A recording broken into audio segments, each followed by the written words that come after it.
So the landlord has sent you a partial return of your security deposit? What should you do with it?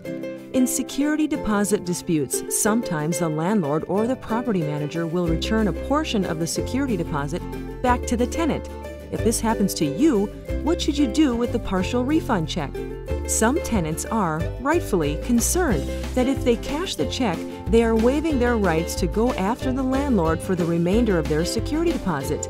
This is smart thinking. However, I have seen courts rule that the cashing of the check for a partial return was not a waiver of the tenant's rights to go after the landlord for the remainder of the security deposit.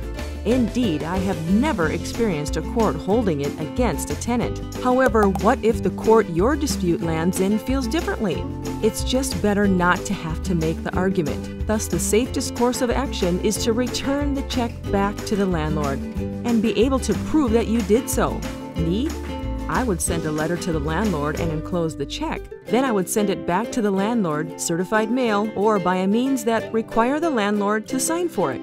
This will allow you to prove to the court that you felt strongly enough about this dispute that you returned it to the landlord. However, some tenants, understandably, cannot afford to return it, or they are unwilling to do so.